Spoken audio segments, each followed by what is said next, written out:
Hoje, vamos nos aprofundar em uma das passagens mais controversas e perturbadoras encontradas nas páginas da Escritura.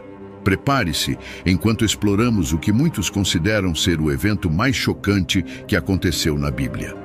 Estaremos desdobrando uma narrativa que nos forçará a confrontar verdades desconfortáveis sobre as complexidades da natureza humana, as profundezas da perversão e as consequências do mal desenfreado. O evento mais chocante que aconteceu na Bíblia está em Juízes capítulo 19, versos 1 a 30. A história começa com um levita que está viajando para adquirir uma concubina que havia fugido de sua casa. Naqueles dias, Israel não tinha rei. Poderíamos ter esperado que ela fosse chamada de sua esposa, mas não. Ela era sua concubina, o que lhe confere um status inferior ao de esposa. É importante saber que a última e única vez que a palavra concubina apareceu em Juízes, ela trouxe problemas, e como estamos prestes a ver, o mesmo acontecerá aqui também. Mas ela foi infiel a ele. Ela o deixou e voltou para a casa de seus pais em Belém, Judá, e permaneceu lá por 4 meses. Após 4 meses, o levita finalmente parte para Belém para tentar recuperar sua concubina afastada. O levita parece ter boas intenções. O fato de ele ir falar com ela sugere que ela não saiu apenas porque quis e que o levita quer reconquistá-la gentilmente, não apenas dizer a ela para voltar e fazer com que seu pai a entregue a ele. Quando ele chega, a recepção que ele recebe mostra que tanto a concubina quanto seu pai querem fazer as pazes, não brigar. Ela o convida para a casa de seu pai e seu pai fica feliz em vê-lo. O pai da jovem pede ao levita para ficar mais tempo e desfrutar de sua hospitalidade. Podemos nos perguntar se isso é apenas educação ou se ele quer dizer algo mais com isso. Chamá-lo de genro mostra que ele aceita plenamente o relacionamento de sua filha com o levita como oficial e correto, e parece que os sentimentos são compartilhados. Ele fica lá por 3 dias, eles comem, bebem e dormem lá. No 4º dia, eles se levantam cedo para partir. Aqui está claro quem está se levantando: o levita e sua concubina, já que eles se levantam juntos e se preparam para partir juntos. Pensamos que eles devem ter se reconciliado, mas o pai não está pronto para deixá-los ir. Ele diz para ficarem um pouco mais e comerem mais antes de irem. O pai está sugerindo que o levita ainda tem algo a terminar e que não deve partir até que o faça. Quando olhamos de perto como a história é apresentada, 2 coisas importantes se destacam. Primeiro, fica claro que a concubina é empurrada para a periferia no verso 5. Quando o pai convida o marido para uma refeição, ele fala especificamente com o marido sozinho. Por favor, fortaleça-se, singular masculino, com um pouco de comida, mostrando-nos que apenas os 2 homens, o pai e o marido, estão envolvidos na refeição juntos. A concubina, a jovem, ou não está lá, ou está sendo ignorada. Em segundo lugar, no final da refeição, o pai da jovem pede ao convidado para ficar mais uma noite, novamente mencionando a palavra coração. Ele diz: que seu coração seja bom. Esta palavra apareceu 3 vezes nesta cena, sugerindo que é uma dica importante sobre por que o pai não quer que o levita parta. No entanto, as ações do pai são confusas. Se ele está segurando o levita, esperando consertar as coisas com sua filha, por que a ignora? Parece que ele está mais interessado em fortalecer seu vínculo com o levita do que ajudar sua filha. A conexão do levita com sua filha é apenas uma chance para ele fazer isso. Nesta parte da história, a jovem é quase como um fantasma. Há apenas 2 pequenos sinais de que ela está lá. No verso 8 do capítulo 19 de Juízes, o levita se levanta cedo e o dia termina com ele festejando novamente com seu anfitrião. A jovem é quase imperceptível, apenas vagando em segundo plano. Até a palavra peso no verso, que é incomumente plural, mal sugere que ela está lá. O pai da concubina está realmente preocupado com a partida do levita e não tem mais nada a dizer. Ele apenas continua implorando e se repetindo. No entanto, O levita está cansado das súplicas constantes do anfitrião. Finalmente, ele decide que é hora de ir e parte por volta do meio da tarde do quinto dia. Depois que ele parte, o levita percebe que não vai conseguir chegar em casa conforme o planejado. Com o sol se pondo, ele escolhe procurar um lugar para ficar na cidade de Gaba. Junto com o levita estão 2 jumentos selados, sua concubina e seu servo. Gaba faz parte da terra pertencente à tribo de Benjamim. Quando eles chegam lá, sentam-se na praça aberta da cidade, mas ninguém lhes oferece um lugar para ficar durante a noite. Isso é muito diferente da recepção calorosa que ele costumava receber em Belém e do que esperava em Gaba. Isso mostra que algo está errado em Gaba e possivelmente entre a tribo de Benjamim e as outras tribos de Israel. Então, um velho vem de seu trabalho nos campos quando a noite cai. O velho parece que pode ajudá-los. O levita rapidamente assegura-lhe que eles têm comida suficiente e tudo o que precisam para si e para seus animais. O levita não precisava pedir ajuda. O velho estava ansioso para ajudar. Imediatamente, ele convidou o levita, prometeu cuidar de tudo o que ele precisava, deu-lhe as boas-vindas em sua casa e até alimentou seus jumentos. Isso foi como a história do bom samaritano no Novo Testamento. Sua principal preocupação era que o levita não tivesse que dormir fora. Logo, o humor ficou mais leve, enquanto o anfitrião e seus convidados começaram a desfrutar de uma noite tranquila juntos. No entanto, as coisas tomaram um rumo repentino para pior, quando as pessoas mais problemáticas da cidade se reuniram do lado de fora. Eles começaram a bater na porta, exigindo que o anfitrião entregasse o levita para eles com um propósito terrível. O levita se encontrou em uma situação semelhante à de Sodoma, e ele era o alvo.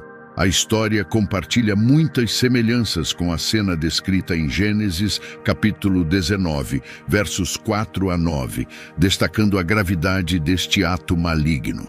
O fato de isso ter ocorrido em uma cidade de seu próprio povo, não em um lugar estrangeiro, tornava isso ainda mais chocante.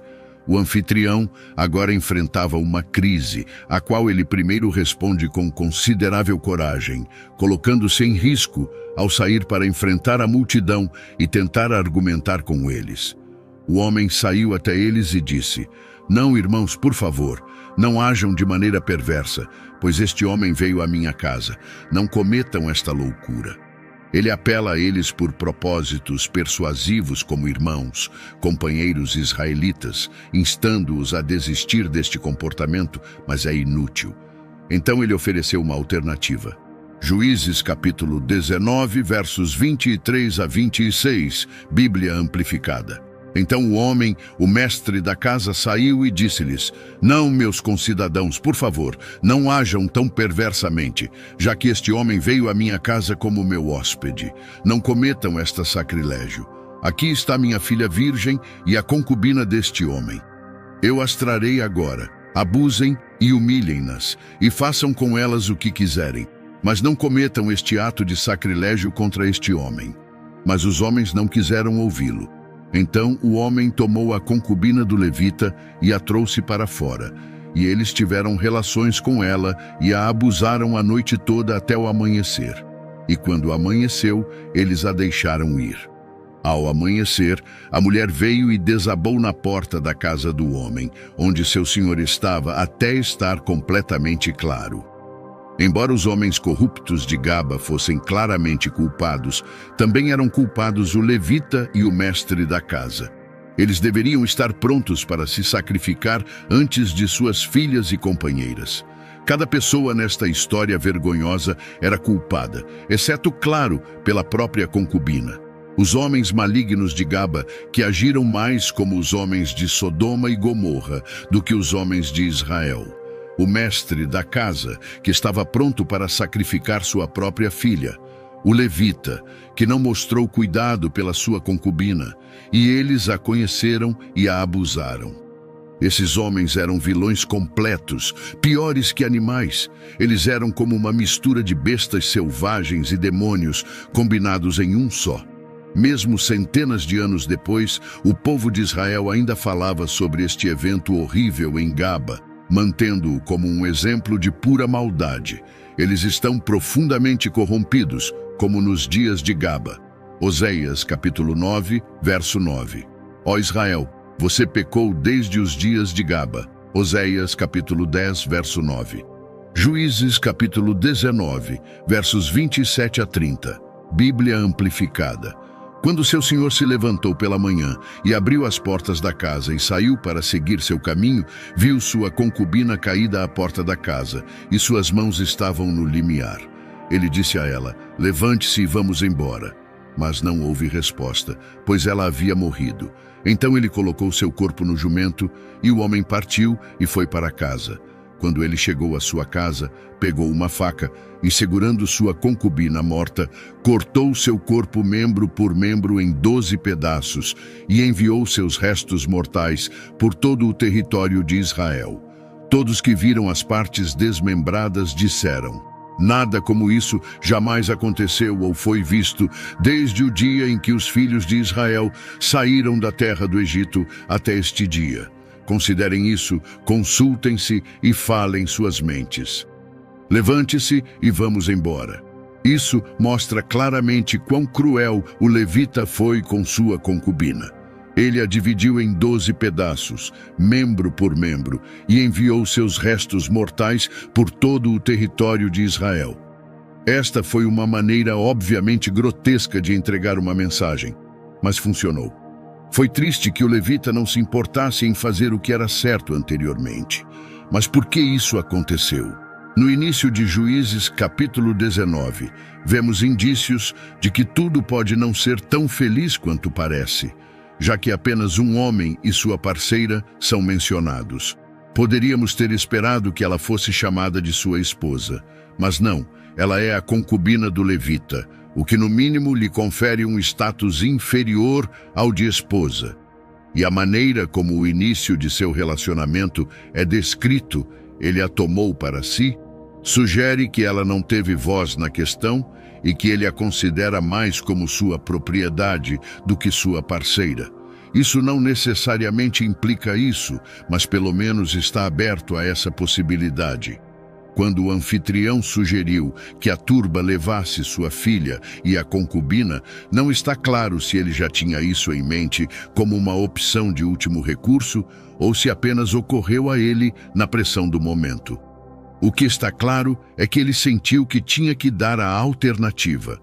Ao oferecer esta alternativa, e ao fazê-lo, ele involuntariamente desencadeia uma série de eventos que levarão Israel à beira da autodestruição total.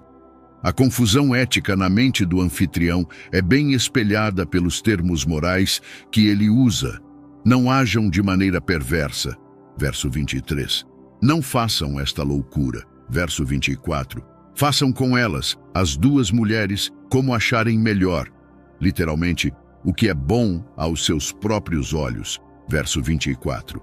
Em outras palavras, o que é aceitável para ele como alternativa à perversidade e à loucura é fazer o que é bom aos próprios olhos. Mas isso é, de fato, o problema fundamental, o único mal que sustenta todos os outros bons. E o anfitrião, embora relutantemente, cometeu o mesmo mal. Ele é tão responsável, à sua maneira, pelo que acontece com as duas jovens, quanto a turba fora de sua porta. O anfitrião modelo e a turba fora não são tão diferentes quanto parecem inicialmente. Ambos são cúmplices do mesmo mal e sintomáticos da mesma doença moral básica.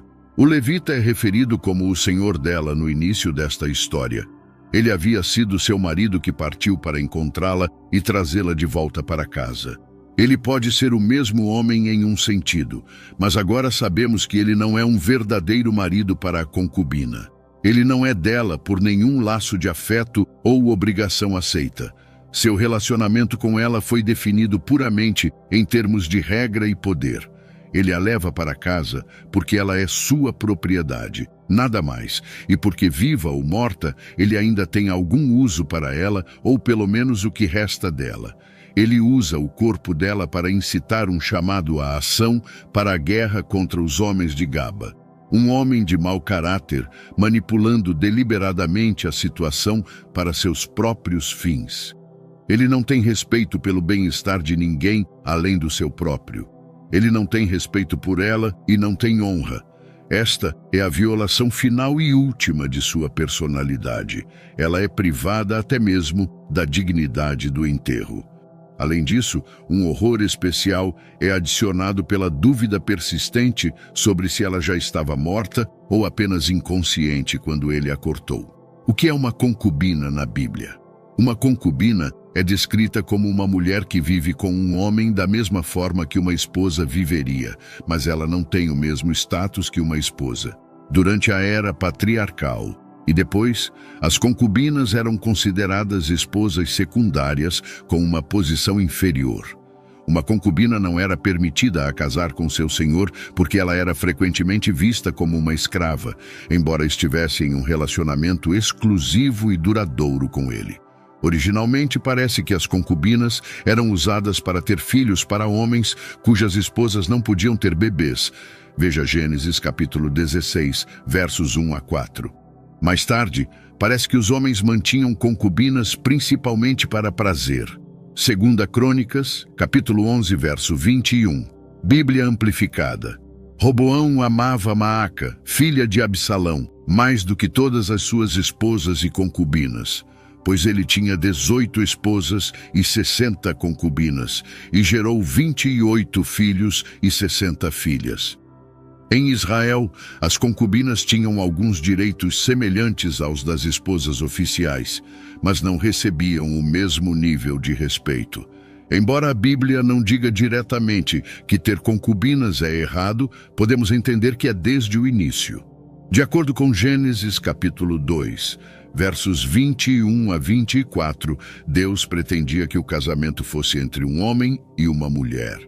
E esta ideia sempre permaneceu a mesma. Gênesis capítulo 1, verso 7, Bíblia Amplificada.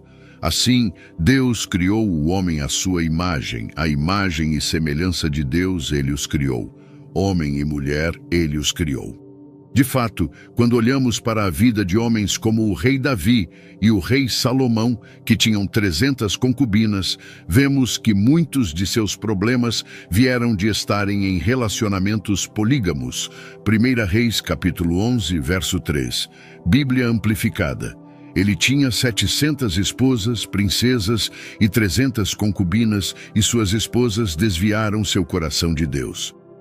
A Bíblia não explica especificamente por que Deus permitiu que os homens tivessem concubinas. Ele também permitiu o divórcio e a poligamia, embora não fossem parte de seu design original para o casamento. Jesus explicou que Deus permitiu o divórcio porque os corações das pessoas eram duros. Mateus capítulo 9, verso 8, Bíblia Amplificada. Ele disse a eles: por causa da dureza de seus corações, Moisés permitiu que vocês se divorciassem de suas esposas, mas desde o início não foi assim. É provável que a mesma dureza de coração tenha levado à poligamia e ao concubinato. Vamos pensar em uma razão que se ajuste à cultura daqueles tempos antigos. Naquela época, mulheres solteiras dependiam inteiramente de sua família, como seus pais ou irmãos. Se uma mulher não tivesse família, ou se fosse viúva ou divorciada, enfrentava escolhas muito difíceis para sobreviver. Muitas mulheres naquela época não tinham educação ou ofício. Ganhar a vida era difícil para elas, e elas estavam em risco daqueles que poderiam prejudicá-las. Para algumas mulheres em situações muito ruins, tornar-se uma concubina era uma escolha melhor do que se tornar uma prostituta, ser sem teto ou até mesmo enfrentar a morte.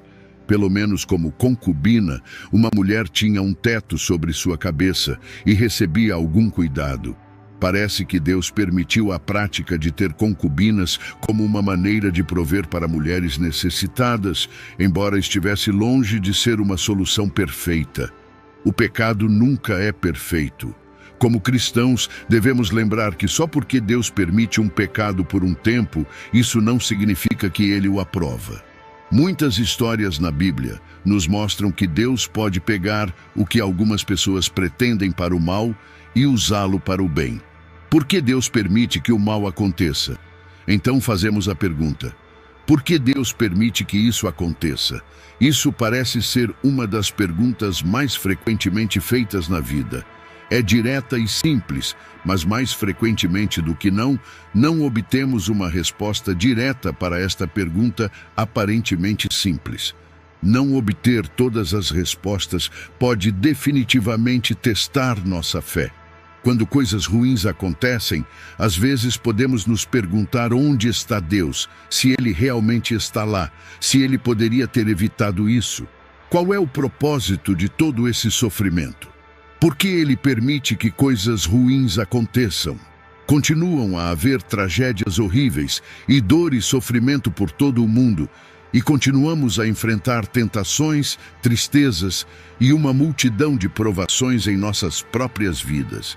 Infelizmente, podemos nem sempre saber a razão por quê, mas sempre podemos buscar fé e força ao lembrar das coisas que sabemos. Temos agência. Uma parte vital do plano de salvação é que cada ser que já viveu na face desta terra recebeu agência. Somos capazes de escolher por nós mesmos, e as consequências, tanto boas quanto ruins, decorrem dessas escolhas. O Pai Celestial sabe que a escolha e a responsabilidade por essas escolhas são ambas necessárias para nosso crescimento espiritual. Porque Ele sabe disso e nos ama, Ele geralmente não interfere nas consequências de nossas escolhas. Se Ele nos forçasse a tomar as decisões certas, seria impossível para nós crescermos e alcançarmos nosso potencial divino. Seria impossível viver pela fé nele e em seu plano para nossa felicidade. Por causa do belo dom da agência, as pessoas fazem suas próprias escolhas, tanto boas quanto ruins. Muitas coisas boas aconteceram no mundo por causa da agência, mas muitas coisas terríveis também aconteceram. Naqueles momentos ruins, quando as escolhas erradas dos outros causam dor, Deus raramente infringe a agência de qualquer um de seus filhos, intervindo contra alguns para o alívio de outros.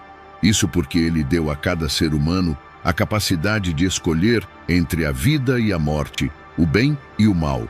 Mas Ele alivia os fardos de nossas aflições e nos fortalece para suportá-los.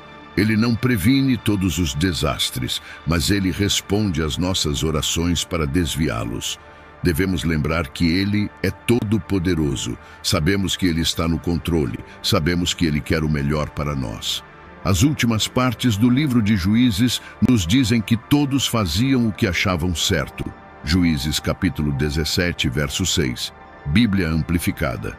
Naqueles dias não havia rei em Israel.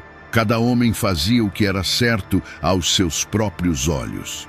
Esta história mostra a confusão e a falta de regras durante aqueles tempos.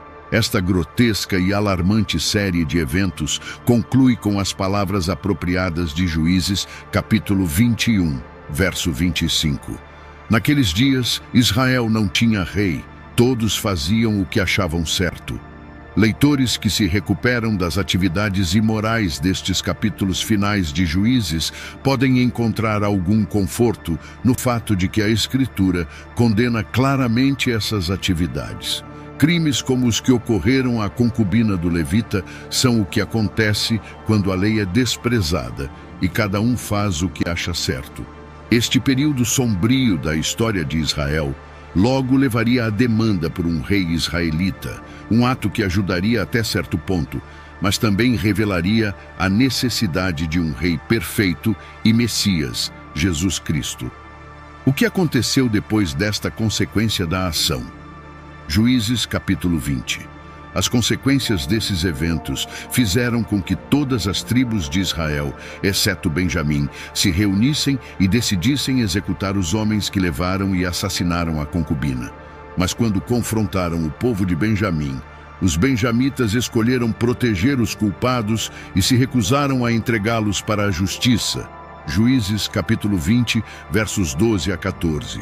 Uma guerra civil irrompeu e a tribo de Benjamim foi eventualmente derrotada. Todos, exceto 600 homens de Benjamim, foram mortos. Juízes capítulo 20, versos 47 a 48. Após um período de luto, os líderes das outras 11 tribos procuraram uma maneira de manter a tribo de Benjamim viva. A solução deles foi punir a cidade de Jabes-Gileade, que não respondeu ao chamado para se reunir contra os benjamitas. A punição foi que os 600 homens benjamitas foram autorizados a roubar jovens mulheres de Jabes-Gileade para tomá-las como esposas. Eles conseguiram encontrar 400 jovens lá e o resto das esposas eles roubaram de Siló. A história do levita e sua concubina acabou sendo uma narrativa longa e complexa, com muitos reviravoltas em que muitas coisas aconteceram. Mas do que se trata tudo isso? Existe um tema unificador? O interesse não está tanto no levita como pessoa, mas como o convocador da assembleia. A função principal do levita é contribuir para a crítica de Israel como povo e como instituição. O mesmo é verdadeiro para o anfitrião de Gaba. Sua função é contribuir para uma crítica da hospitalidade israelita neste período. O mesmo é verdadeiro para os homens de Gaba na porta do anfitrião. A história do levita e sua concubina é essencialmente uma peça de crítica social de natureza moral. Mostra como a hospitalidade, a guerra, a justiça e a política de Israel foram todas degradadas por causa da cegueira moral ou perversidade de seus cidadãos, incluindo levitas e anciãos. A instituição que deveria ter dado coesão social e estabilidade a Israel estava tão comprometida que não conseguia mais fazê-lo. O desagrado do Senhor Deus foi expresso na repreensão que ele trouxe sobre todo Israel. Leitores que se recuperam das atividades imorais desta história podem encontrar algum conforto no fato de que a Escritura condena claramente essas atividades. Crimes como os que ocorreram à concubina do levita são o que acontece quando a lei é rejeitada e cada um faz o que acha certo. Este período sombrio da história de Israel logo levaria à demanda por um rei israelita, um ato que ajudaria até certo ponto, mas também revelaria a necessidade de um rei perfeito e Messias, Jesus Cristo. Esta narrativa não é apenas um relato de horror e injustiça, mas também um chamado à reflexão sobre nossos próprios tempos. Vivemos em um mundo onde a moralidade muitas vezes parece ambígua e onde as ações de indivíduos podem causar dor imensa. No entanto, também vivemos em um mundo onde o amor, a redenção e a esperança são possíveis. Que possamos aprender com esta história a valorizar e proteger a dignidade de cada ser humano, a agir com coragem diante da injustiça e a buscar a transformação através da fé e da ação. Que a luz da verdade e da justiça brilhe em nossas vidas, guiando-nos em direção a um futuro onde o amor e a compaixão prevaleçam sobre o ódio e a violência. Enquanto encerramos, lembremo-nos das palavras do salmista. O Senhor é a minha luz e a minha salvação. A quem temerei? O Senhor é a fortaleza da minha vida. A quem temerei? Salmos capítulo 27, verso 1. Que esta certeza nos fortaleça e nos inspire a ser agentes de mudança positiva em nosso mundo. E hoje, se você deseja se reconciliar com nosso Salvador Jesus Cristo por ter se afastado dos caminhos ou quer iniciar uma nova jornada rumo à salvação eterna, comente aqui embaixo: eu te aceito, Senhor Jesus, como meu único e suficiente Senhor e Salvador da minha vida. Até a próxima!